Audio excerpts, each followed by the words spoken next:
देव, देश आणि धर्मासाठी विश्वात्मके देवे साधक मंडळी. श्री ज्ञानदेव तुकाराम भगवान की जय.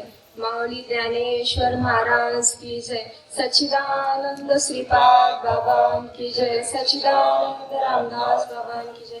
सर्व साधू संतान की जय. बुद्धचिंतनम श्री गुरुदेव दत्त गोपाल कृष्ण भगवान की जय.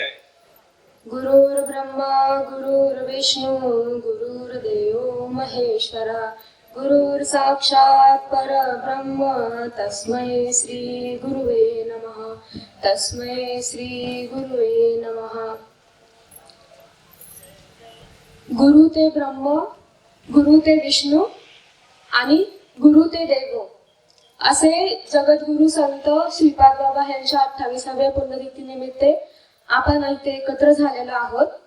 आणि हा इतका आनंदाचा क्षण आहे, म्हणजे बाबांनी आपल्याला इतकं भाग्यशाली करून ठेवलेलं आहे की असा आनंद तुम्हाला बाहेर शोधून पण कुठे सापडणार नाहीये.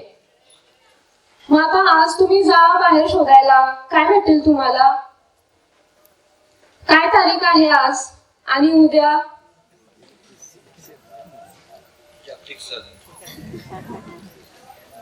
आपण वैष्णवांचा मेळावा आज इथे आहे आणि बाबा आपल्या सद्गुरूंची पुण्यतिथी आपण साजरा करतोय. तेच हा जर आनंद आपल्याला इथे भेटतोय, हा शाश्वत सुखाचा आनंद आहे. आणि ते जर आपण बाहेर शोधायला जाऊ तर आपल्याला काय भेटेल?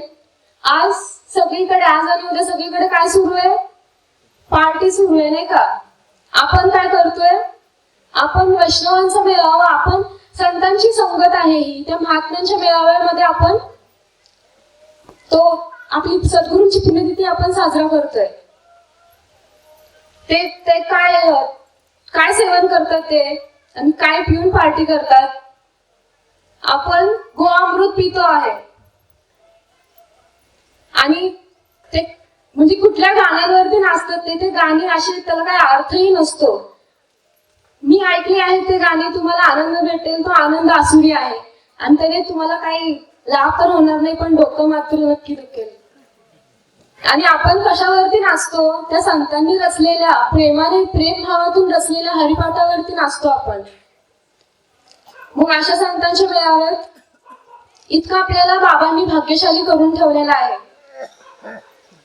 मग आता हे खरं तर तुलना करणं पण चुकीचं आहे, पण तुलना कशासाठी? कारण बाबांनी आपल्याला काय करून ठेवले? तो राजहंस पक्षी करून ठेवलेला आहे. कसा आहे तो पक्षी?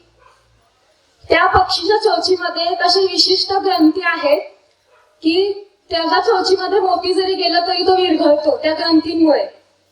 जे काय ग्रंथी, सगळ्याच मनुष्याच्या तोंडामध्ये त्या ग्रंथी असतात, कारण आपलं जेवण तोंडामधूनच पचायला सुरुवात होतं ना, तसं त्या पक्षाच्या चोचीमध्ये त्या ग्रंथी आहेत. आणि त्याने काय होतं, मोती पण विरघळतो. म्हणजे आणि पुढे काय सांगितलं आहे की तुम्ही त्या चोचीमध्ये दूध टाका, त्या दुधातून पाणी वेगळं होतं आणि नुसतं उरलेलं जे काय अमृत आहे ते फक्त आतमध्ये ग्रहण केलं जातं त्या पक्षाकडून.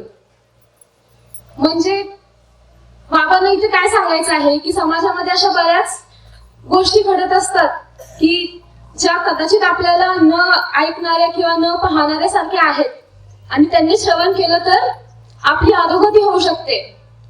पण त्यांनी आपल्याला राजहंस पक्षापर्यंत आणून ठेवलेलं आहे की ते आपल्या कानावर जरी पडलं तरी ते असं गळून पडते. आणि आपण काय ग्रहण करतो आहे? त्या संतांचं वाङ्मय आणि त्यांचे विचार आपण ग्रहण करतो आहे. असा तो राजहंस पक्षी आपल्याला बाबांनी बनवून ठेवलेला आहे. मग आता आपण म्हणतो की इतके भाग्यशाली आहोत, बाबांनी आपल्याला इतकं भाग्यशाली करून ठेवलेलं आहे. मग भाग्य म्हणजे काय? आणि खऱ्या भाग्यातून आपल्याला काय भेटणार आहे ह्याचा कधी विचार केलाय का? आज किंवा जरा कुठे असा सत्कार झाला आपल्याकडून किंवा आपला कोणाचा सत्कार झाला तर आपल्याला किती आनंद होतो आणि आपण म्हणतो की मी किती भाग्याचे, माझं नशीब किती महान, माझ्याकडून माझ्या हाताने सत्कार झाला किंवा माझा सत्कार झाला.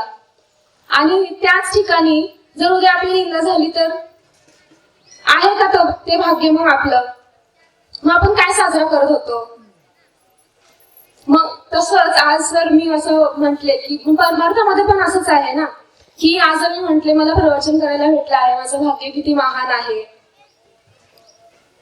म्हणजे बाबाने आपल्याला इथपर्यंत आणून ठेवलेलं आहे की मला प्रवचन करायला भेटत आहे, हे माझं भाग्य किती महान आहे असं बोलणं सुद्धा उपयुक्त आहे याची जाणीव होते आपल्याला.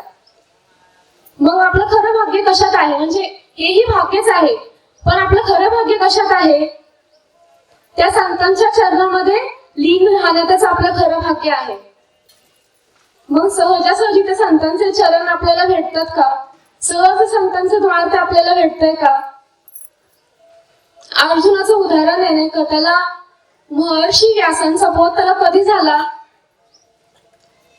सगळं सहन केलं त्याने आणि मग त्याला कुठे महर्षी व्यासांचा बोध होतो. नाहीतर सुरुवातीला युद्ध सुरू होण्याआधीच त्याला महर्षी व्यासांकडे गेला असतं तो, किंवा ते त्याला भेटले असते.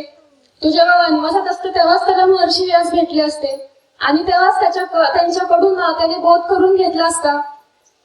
मग त्याला एक बोध झाला असताच की नाही, मग त्याला कशाच दुःखच नसतं उरलं. पण नाही, त्याला युद्धात आपल्याच माणसांसमोर त्याला उभं राहावं लागलं आणि त्याचं दुःख त्याला सहन करावं लागलं. त्याचं दुःख, त्याला त्याचं धनुष्य पण उचलता येत नाही इतकं दुःख होतं त्याला. पुढे जेव्हा भगवंत आपले अवतार कार्य संपवून आपलं देह ठेवतात तेव्हा तो येतो ना द्वारकेकडे उरलेल्या सगळ्या गोपिकांना घेऊन जायला. तेव्हा त्याला आपल्या जीवलग सखा त्याचाही त्याला विरह सहन करावा लागतो.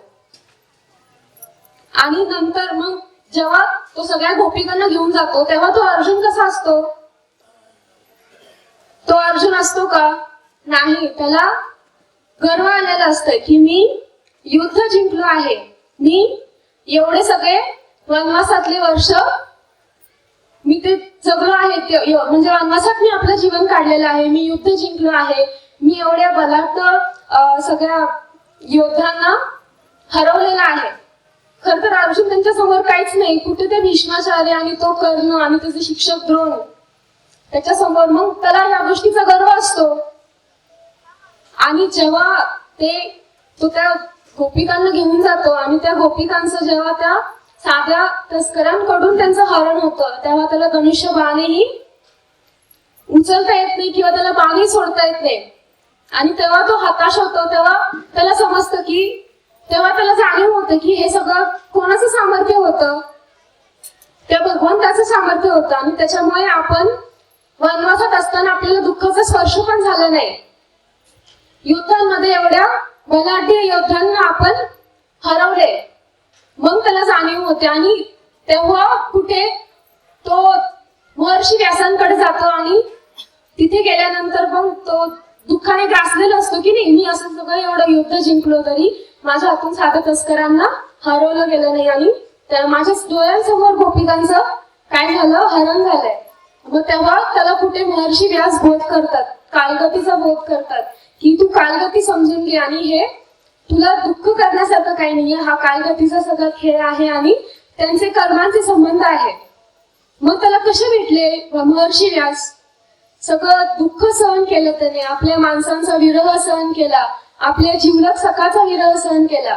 मग त्याला जाऊन ते महर्षी व्यासांच्या चरणाजवळ तो गेला. तसं आपल्याला कुणाचा विरह सहन करावा लागला आहे का? काही असं दुःख आलेलं आहे किंवा आपल्याच माणसांसोबत आपण युद्धात समोर उभा आहोत असं काही झालेलं आहे का? बाबाने आपल्याला हे सहज आपल्या समोर आणून ठेवलेलं आहे. आपल्याला फक्त काय करायचं आहे, ह्या संतांच्या मेळाव्यात आणि त्या महात्म्यांच्या संगतीमध्ये येऊन तो आनंदाचा घास घ्यायचा आहे. बाकी आपल्याला बाबांनी इतकं भाग्यशाली करून ठेवलेलं आहे की इतर आपल्या जवळ आले तरी ते दळून पडते आणि जे नुसतं अमृत आहे ते ग्रहण केलं जाते. मग अशा संतांच्या चरणात लीन राहण्यातच आपलं भाग्य आहे खरं. झालेली सेवा त्या संतांच्या चरणी. जय हरी.